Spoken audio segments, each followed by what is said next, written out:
ধরে ওর জন্য অপেক্ষা করছি, সে ভোট কাটাতে এসলো না। না অনেক কমনি বেড়াচ্ছে, কোনো ঠিক আছে দেখছেন হুট করে কোন সময় আসবে না। ভোট করে কোনো সময় নিতে চাই না রে। ওর তো হবে না কোনো কাজ, ওর বাদ দেওয়ার কথা।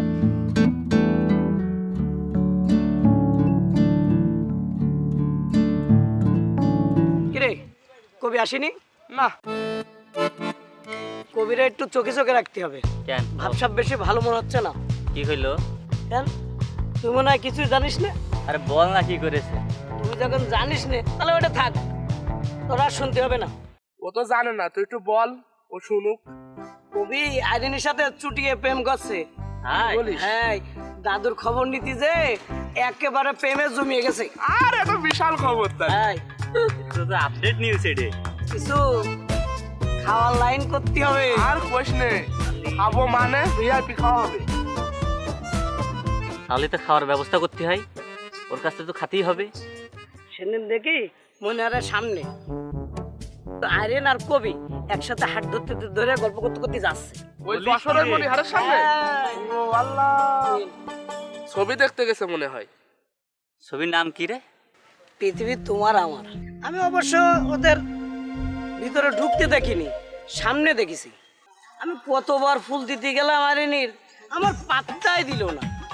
তোর যে বডি, যে ভুঁড়ি, এই ভুঁড়িতে তোর কি করে পাত্তা দেয়? তারপর আমার একটা মন আছে না। তো মন দিয়ে কি হবে? তোর তো আইডেনের সাথে যায় না, তুই যাস তো। আচ্ছা, কোন জায়গায় সমস্যা এটা একটু আমার একটু দেখা দিবি। সমস্যা তো সব জায়গায়, এই জায়গায় এই জায়গায় এই জায়গায় সব জায়গায়। ও প্রেমে পড়লে টেনশন এমনি শুকোই যায়, খাইয়ে শুকোই ফেলাই। এই জন্যই তো প্রেমে পড়ছে না। আইরনের আমারও একটু ভালো লাগতো রে। আমাদের বন্ধুর মালে তুই হাত দিস, তোর লজ্জা শরম নেই? এই এই এই এই ওরা আমার সাথে মানে তোদের সাথে না। এই দাদু আসে, দাদু আসে, দাদু আসে। আইরিন, ও দাদু, আসসালামু আলাইকুম। ওয়ালাইকুম আসসালাম। ভালো আছেন? হ্যালো, তোমরা কিছু বললে? না, আমরা বলে বসে গল্প করছি।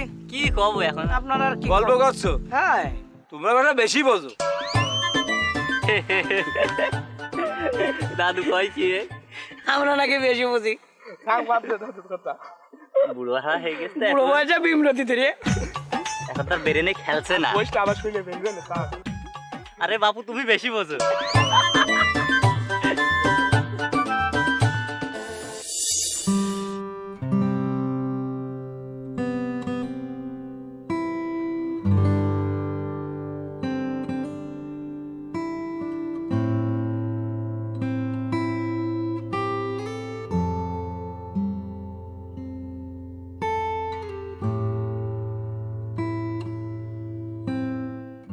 তীক্ষ্ণ দৃষ্টির ধারালো ছুরি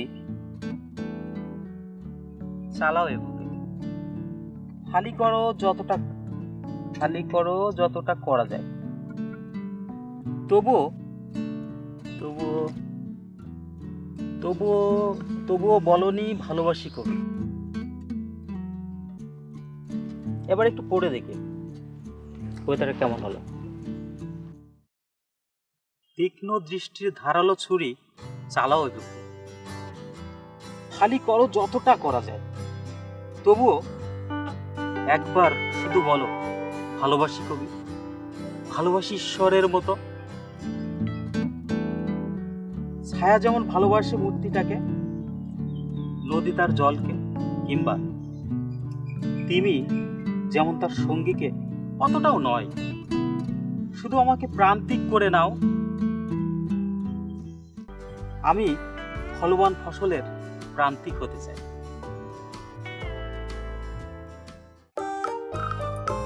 কি ব্যাপার, একা একা কথা বলছে কার সাথে দেখি? তুমি কে গো? বয়রা নাকি, কানে শোনে না? ও গো, তুমি কিরা? ও দাদু, আসসালামু আলাইকুম। ওয়ালাইকুম আসসালাম। দাদু, আমি তুমি? আসাদ। আসাদ? হ্যাঁ। তা কার সাথে কথা বলছো? হ্যাঁ? কারোর সাথে না দাদু। তো দাদু, কবিতা। কবিতা? কবিতা ওই কার মেয়ে এসে? কি বেহায়া মেয়ে রে বাবা, হ্যাঁ? এই দিন দুপুরে এই তোমার সাথে যে গল্প করছে, কার মেয়ে এসে? ওর বাপের নাম কি? দাদুর মাথা খারাপ হয়ে গেছে। ওই কবিতা না, তো আমি কবিতা আবৃত্তি করছিলাম। কবিতা আবৃত্তি করছো? হ্যাঁ। তুমি তো কবিতার জন্য পাগল হয়ে গেছো। তুমি বেটা বেশি বোঝো। দাদু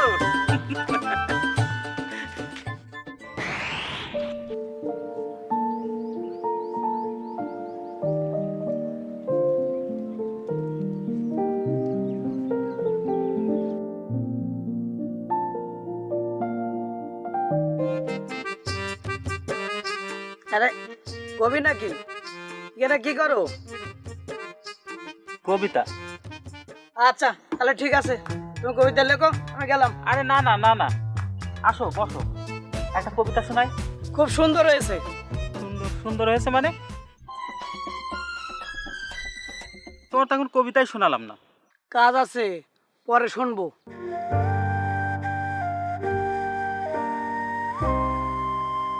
কেউ শুনতে চায় না কবিতা। একদিন আমার কবিতা তোমরাও শুনবে, হয়তো বা সেদিন আমি থাকবো না, অবশ্যই শুনবা।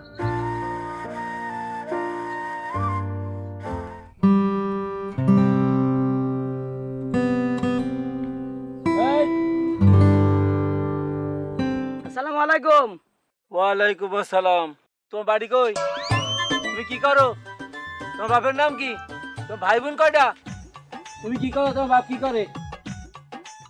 দাদু, এত প্রশ্নের উত্তর আমি কিভাবে দেবো? আমার নাম কি, বাড়ি কোনে, আমার শ্বশুর বাড়ি কোনে, শ্বশুরের নাম কি, বাপ কি করে? আপনি থাকেন, গেলাম। আরে থাকেন মানে? আরে শোনো, তুমি বেটা বেশি বল।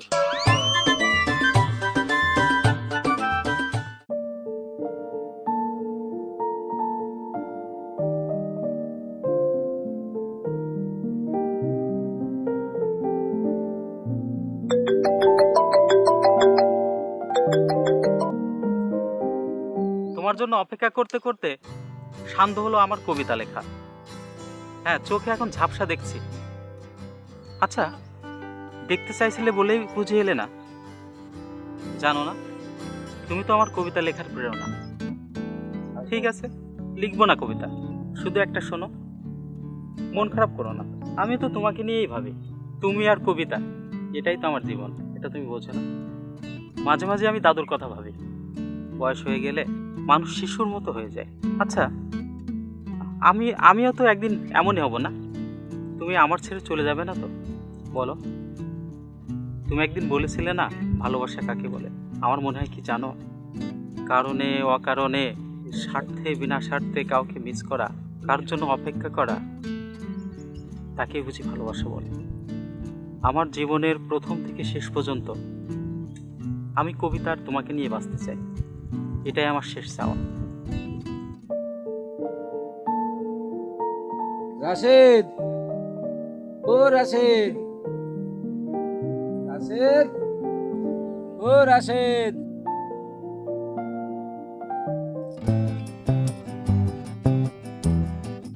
এ রাশেদ, এ দাদা তো ড্রেসে তুই শুনতে পাচ্ছিস না? ও তুই বুঝবি না। ঠিক আছে, আমি যাচ্ছি। যাও যাও, বুঝবা নে, যাও, মজা আছে, যাও তুমি।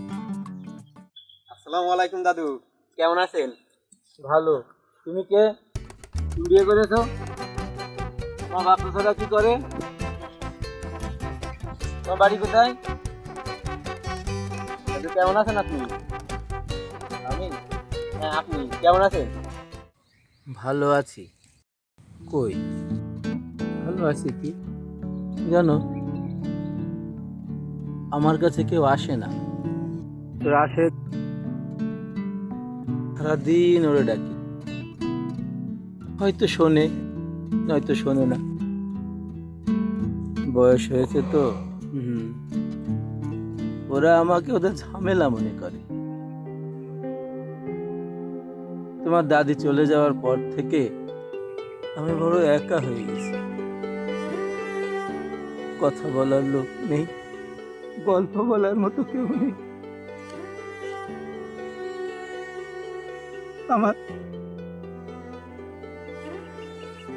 আমার কথাগুলো বলতে গেলে কেউ শোনে না। সবাই মনে করে আমি পাগল, আমি বুড়ো হয়ে গেছি। শুধু শুধু সবাই নিজেদেরকে নিয়ে ব্যস্ত আছে। আমি যখনই লোক পাই তখনই নিজের কথাগুলো বলতে যাই, তোমার মতো কে হয়েছে পাশে বসে না, কেউ না, কেউ না।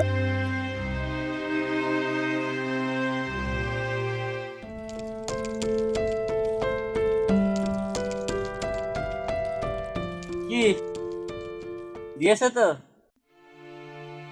না বয়স হয়েছে তো। তোর বাপ বিয়ে করেছ কিনা জিজ্ঞেস করিনি তো আবার? দেখ কি যে বলিস। এটুকুতে ঘেমে গেলি তুই? সারাদিন এইভাবে তার ইঞ্জিন চলেই যাচ্ছে। তুমি বেটা বেশি বোঝো। আচ্ছা চল বাজারে যাই। আচ্ছা চল।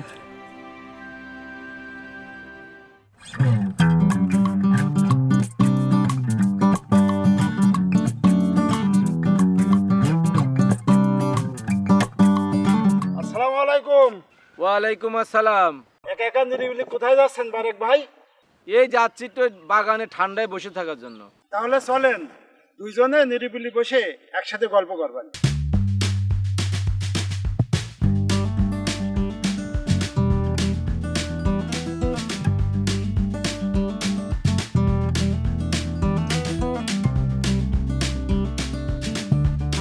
কি ব্যাপার বারেক ভাই, তোর মন খারাপ দেখছি? না, এমনি জীবন সম্পর্কে ভাবতে ভাবতে বিতৃষ্ণা এসে গেছে। তাদেরকে কোলে পিঠে করে মানুষ করেছি, বড় করেছি। তাদের মুখে দুবেলা আহার তুলে দেওয়ার জন্য কত কষ্ট করেছি। আর সে কষ্টের প্রতিদান ছেলে মেয়ে যদি এইভাবে দেয়, তাহলে কি তার সে জীবন কি জীবন বলো? তুমি বলো। বারেক ভাই, একাকিত্ব থাকা আসলে খুবই কঠিন, খুবই বেদনাদায়ক, খুবই কষ্টের। এটা কেউ উপলব্ধি করতে পারবে না একমাত্র বিধাতা ছাড়া। যে এর ভুক্তভোগী সেইটাই জানে কতটা যন্ত্রণা, কতটা কষ্টের এই একাকিত্ব থাকা। তুমি ঠিকই বলেছ।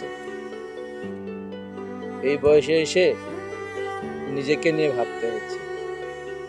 ছেলে মেয়ে সবই আছে, সবাই যার যার কাজে ব্যস্ত। তোমার তো সবই আছে ভাই, ছেলে মেয়ে সবাই যোগাযোগ করে, সবাই খবর নেয়। আমার কাপড় এখন আমাকেই কাচতে হয়, পারি না। মাঝে মাঝে হাত পাগুলো অবশ হয়ে যায়। এখন আর আমাদের মতো ভালোবাসা দিয়ে বাবা মাকে কেউ ভালোবাসে না ভাই। তুমি আমি একটা গাছের গুঁড়ির মতো হয়ে যাবে। আমাদের উই পোকাই খাবে, আমাদের মশা মাছি পায়খানা করে দিয়ে যাবে, দেখার কেউ নেই। হয়তো বিধাতার কাছে বারবার মনে হয়, হে আল্লাহ, তুমি এই অপমান, এই কষ্ট থেকে মুক্তি দাও, ভালো রাখো ওদের যারা ভালো আছে। আমার তো জীবন শেষ, আমি আর কি করতে পারি? এই আছি, এই নেই। আসলে যার যার ধান্দায় সেই ব্যস্ত। মনের এই কথাটা, এই উপলব্ধিটা, এই অনুভূতিটা বোঝানোর মতো লোকও নেই। কার কাছে বলবো? তুমি ঠিক বলেছ, সময় নেই কারো। তোমার ভাবি একদিন মজা করে বলেছে, আসলে তোমার ভাবির সাথে সম্পর্ক তুমি জিজ্ঞেস করেছিলে আগে একদিন। আমি খুব কবিতা লিখতাম, আমার কবিতার প্রেমে পড়ে তোমার ভাবি আমার সাথে সম্পর্ক করেছে। তার থেকে প্রণয়, তার থেকে বিয়ে, সংসার। সে চলে গেছে, আমিও চলে যাব। আসলে কবিতা হচ্ছে জীবনের কথা, আর এই কবিতাকে যদি সুর দেওয়া হয় তাহলে হয়ে যায় গান, এবং কবিতাকে যদি বড় করা হয় তাহলে সেটা হয় একটা গল্প। তুমি ঠিক বলেছ, গান, কবিতায়, গল্প, এ দিয়ে জীবন চলে না। এটা শুধু জীবনের সময়ের একটা উপলব্ধি মাত্র। আচ্ছা চলো, অনেক কথা হলো, হ্যাঁ চলো চলো, বাড়ি যাই। হ্যাঁ